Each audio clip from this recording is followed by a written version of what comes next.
রোশনাই ধারাবাহিকে আমরা দেখেছিলাম রোশনাই এবার নাচ করতে যাবে।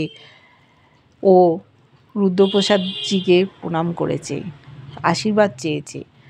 রঞ্জন প্রসাদজি টোন টিটকিরি কাটছেন। উনি বলছেন, রোশনাই এখানে নাচ করবে? ওর এত সাহস হয় কী করে? ও নাচ করতে একেবারেই পারে না।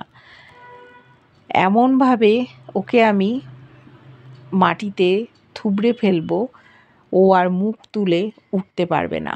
আর যে ওকে সাহায্য করতে যাবে তাকেও আমি দেখে নেব। অবাক হয়ে যাচ্ছে রোশনাই আর রুদ্রপ্রসাদজি। তখন বলছে, আপনি কি বললেন? বলছে, না, আমি এমনি জানতে চাইছিলাম তোমার আর রোশনাইয়ের সম্পর্কটা কি? মা ছেলের সম্পর্ক, নাকি বাবা মেয়ের সম্পর্ক, নাকি অন্য কিছু? চিৎকার করেছে রোশনাই। রঞ্জন প্রসাদজি বলছে, না না, আমি এমনি জানতে চাইছিলাম। তখন রুদ্রপ্রসাদ বলেছে, আচ্ছা, রোশনাই কি আপনার মেয়ে? ও চমকে গেছে, মনে মনে ভাবছে সুরঙ্গমার জামাই কি রোশনাইকে বলে দিয়েছে সব কথা? আর রোশনাই বলে দিয়েছে রুদ্রপ্রসাদকে, সব কথাই তো বলেছে, মায়ের কথা বলেছে, সব বলেছে। তাহলে কি হবে? তখন উনি বলছেন, তুমি কি বলতে চাইছো? বলছে, যাকগে, যখন আপনার মেয়ে না, তাহলে এখানেই আমাদের কথা শেষ। যাও রোশনাই, তুমি জ্বালিয়ে দাও স্টেজকে, আমি জানি তুমি পারবে। ও বলেছে যে, গুরুজি আপনি আশীর্বাদ করুন। বলছে, আজ তোমার আশীর্বাদের প্রয়োজন নেই, তুমি যেভাবে নিত্য সাধনা করো তুমি নিজেই পারবে। তাও উনি আশীর্বাদ করেছেন। রোশনাই নাচ করতে উঠেছে। সবাই খুব খুশি, খুব সুন্দর করে নাচ শুরু করেছে। এদিকে মিনিকে খুঁজে পাওয়া যাচ্ছে না। মিনির মা ফোন করেছে ওর বাবাকে। বাবা বলছে, সে কি, তুমি কি করছিলে? বলছে, আমি তো সারাদিন কাজকর্ম করি, আর কখন কোন ফাঁকে বেরিয়ে গেছে বলতে পারবো না, খুঁজে পাচ্ছি না দুপুরবেলা খাবার সময়। তখন বললো, রাজা নেই? বললো, হ্যাঁ, রাজা তো খাচ্ছে। বলছে, ও খাচ্ছে? একটা অসুস্থ বোন কোথায় চলে গেল, খোঁজখবর করলো না? তখন বলছে, তুমি তাড়াতাড়ি বাড়ি এসো। এদিকে আরণ্যক বলছে, বড়মা তুমি চিন্তা করো না, আমি দেখছি, মিনিকে আমি ঠিক খুঁজে বের করব। গরিমা বলছে, তুমি খাবে না? বলছে, দেখো, খাওয়া তো আছেই, কিন্তু অসুস্থ একটা মেয়ে কোথায় চলে গেছে, খোঁজ পাওয়া যাচ্ছে না, সেও তো দুপুরবেলা খায়নি, তাকে আমি না খুঁজে আমি খেতে বসবো? এটা কখনো হয়? তাই আমি আগে ওকে খুঁজে নিয়ে আসি, তারপর নয় খাবো। বড়মাকে বলছে, আমি অনেক কথা বলতে চাই, অনেক কিছু করতে চাই, কিন্তু কিছুই আমি করতে পারি না। আমার অনেক কিছু করার আছে, বলার আছে। সেই সময় জেঠুমনি এসছে। বলছে, খুঁজে পেলে? বলছে, না, কোথাও পায়নি। তখন আরণ্যকের বাবা বলছে, আচ্ছা দাদা, দেখো, তোমার মেয়ে সব সময় কোনো না কোনো ঝামেলা পাকাবে। একসাথে আমরা সকলে খেতে বসেছি ছুটির দিনে, সেটাও দেখো হলো না। আমার ছেলেটা না খেয়ে চলে যাচ্ছে। বারণ করেছিল বড় বউ যে, বাদশা তুমি যেও না, তুমি এখন খাও। বলছে, না বড় মা, এটা হয় না। জেঠুকে দেখে বলছে, জেঠু তুমি কি খোঁজ করেছিলে? বললো, হ্যাঁ, দোকানপাট সব বন্ধ, কোথায় আর খোঁজ করব? দুপুরবেলা কোথায় গেল মেয়েটা? আর এতক্ষণ 3-4 ঘন্টা নেই, ও তো হাঁটতেই পারে না। বললো, তুমি চিন্তা করো না, চলো আমরা থানায় যাই। গরিমা খুশি হচ্ছে না, তাকিয়ে আছে যে আরণ্যক না খেয়ে উঠে গেল। ওদিকে রোশনাই নাচ করছে। নাচ করতে করতে ও বুঝতে পেরেছে ওর জামাটা পেছন থেকে ছিঁড়ে যাচ্ছে। অবাক হয়ে গেছে। সকলে অবাক দৃষ্টিতেই তাকাচ্ছে, এত ভালো পারফর্ম করছিল, হঠাৎ কী হলো রোশনাইয়ের? এক হাত পিঠের দিকে চিপে ধরে আর এক হাতে কোনো রকম পারফর্ম করছে। তারপর নাচটা শেষ হতেই ওকে প্রশ্ন করা হয়েছে যে, তোমার কি হয়েছে? প্রথমে এত এনার্জি ছিল, শেষের দিকে দেখলাম না। ও চুপ করে পিঠের দিকে ধরে আছে জামাটা, কিছু বলতে পারছে না। তখন আরেকজন যাচ্ছিল, বলছে যে, রুদ্রপ্রসাদজি তোমাকে নিয়ে খুব গর্ব করেছিলেন না? তোমার মতো নাচ তো যে কেউ করতে পারে, আমি যে কোনো একটা মেয়েকে বা ছেলেকে এনে এখানে দাঁড় করিয়ে দিতে পারি, অনেক ভালো নাচ করবে। এই রকম নাচ করেছো তুমি? আরেকটি মেয়ে যাচ্ছিল, বলছে যে তুমি এইভাবে ওকে অপমান করতে পারো না, হয়তো কোনো প্রবলেম হয়েছিল, এলিমিনেটও করতে পারো না। দুজনের মধ্যে ঝামেলা লেগে গেছে। ওখানে ছিল আরেকজন, সে খুব ভালো।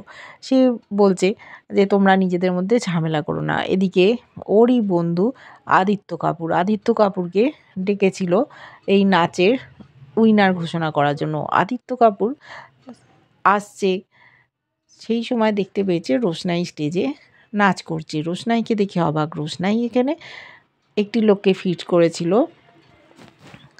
মাইকেল, যে আদিত্য কাপুরের দেখাশুনো করবে। বলেছে আমার বন্ধু স্থানীয় লোক, ও এখানে এলে টিআরপি অনেক হাই হয়ে যাবে, তাই ওর যেন কোনো রকম ত্রুটি না হয়, তাহলে কিন্তু তোমার চাকরি চলে যাবে।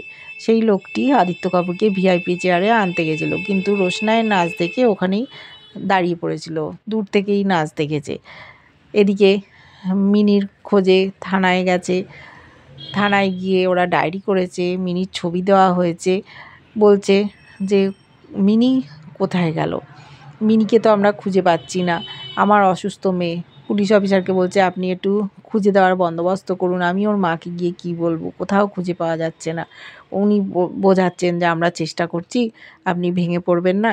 আরণ্যকও বলল জেঠুমনি তুমি চিন্তা করো না, ঠিক আমরা মিনিকে খুঁজে পাবো, কত দূর ও যেতে পারবে। কিন্তু ওরা জানে না যে ও কোথায় যাওয়ার চেষ্টা করছে। লালনও কোনো খোঁজখবর দেয়নি। দেখেছি রোশনাইয়ের নাচ হয়ে গিয়ে ওকে অনেক অসম্মান করছে একজন জাজ। ও কিছু বলতে পারছে না, তারপর ওকে নেমে যেতে বলেছে। ও যখন নেমে গেছে, রুদ্রপ্রসাদ অবাক হয়ে পেছনে গেটে গেছে। তখন বলছে যে কি হয়েছিল রোশনাই, তুমি শেষে ভালো করে নাচতে পারলে না, কোনো প্রবলেম হয়েছিল?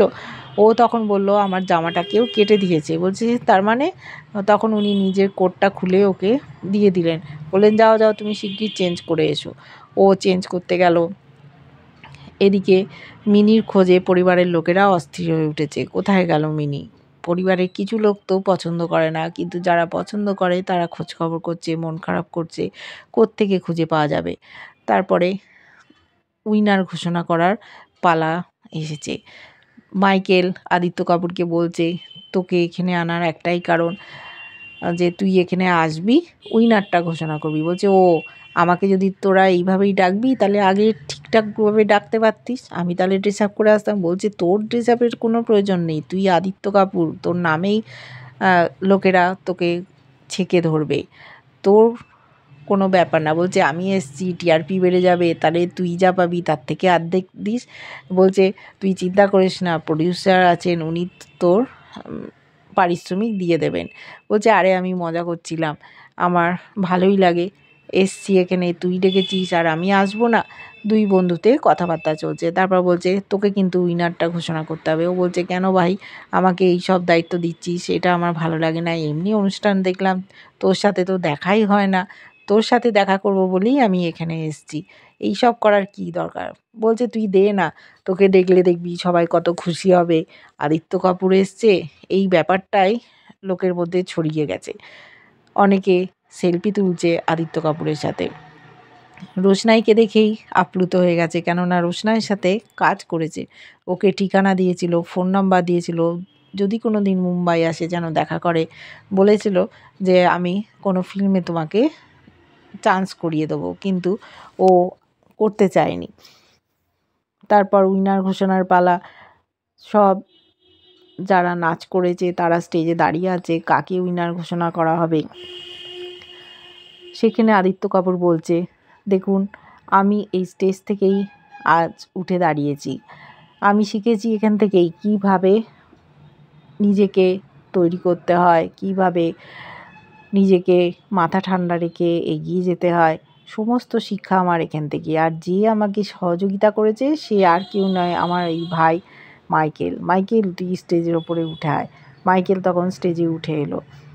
বলল আদিত্য কাপুর যে এখানে যারা নাচ করছে তাদের মধ্যে একজনের সাথে আমি একটা কাজ করেছি, খুবই ভালো নৃত্যশিল্পী, খুব ভালো কাজ করে।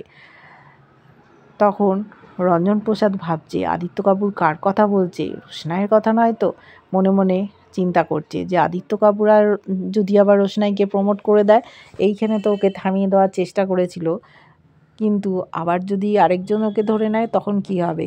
আদিত্য কাপুরকে দেখে রোশনাই তো খুব খুশি, অনেক দিন পর আবার দেখা হয়েছে, সকলে মিলে হাততালি দিচ্ছে। এইবার উইনার ঘোষণা করার পালা। কে উইনার হবে, সবাই উদগ্রীব হয়ে তাকিয়ে আছে। প্রথম থেকেই তো রোশনাইকে হারিয়ে দেওয়ার চেষ্টা হয়েছে। রোশনাই ঠিকঠাক মতো নাচ করতে পারেনি, কস্টিউমটা কাটা ছিল বলে। দেখেছি উইনার ঘোষণা করা হয়েছে, নিশ্চয়ই রোশনাইকে উইনার করা হয়নি। এই রেজাল্টে খুশি নয় রুদ্রপ্রসাদজি। রুদ্রপ্রসাদজি বলছেন আমি একেবারেই খুশি হইনি, এটা ঠিক রেজাল্ট হয়নি। তখন রঞ্জনপ্রসাদজি বলছেন ও তোমার নির্দিষ্ট যে ছাত্রী সে আজকে উইনার হয়নি বলে তোমার রেজাল্টটা পছন্দ হয়নি তাই না? বলছে আমি সে কথা বলতে চাইছি না। রোশনাই নাচ করেছে যে ওর কস্টিউমটা কেউ কেটে দিয়েছিল, যার জন্য ও নাচটা ঠিকঠাক করতে পারেনি। এটা একটা কনস্পিরেসি, তাই আমি এই রেজাল্টে খুশি নই। দেখেছি ওর কস্টিউমটা নিয়ে এসছে, সকলকে দেখানো হচ্ছে যে কস্টিউমটা কেটে দিয়েছিল, যার জন্য মাঝপথেই ওটা ছিঁড়ে গেছিলো। ও নাচ করবে কি করে? নিজের সম্মান বাঁচানোর জন্য ও নাচটা করতে পারেনি। এইবার বিচারকরা যখন জানতে পারবেন তখন কী সিদ্ধান্ত নেবেন সেটাই আমরা দেখব। কেমন লাগছে ধারাবাহিকটা অবশ্যই জানিও। ভালো লাগলে লাইক, কমেন্ট, সাবস্ক্রাইব করো। যারা ফেসবুক পেজ থেকে দেখছো ফলো করে সাথে থেকো।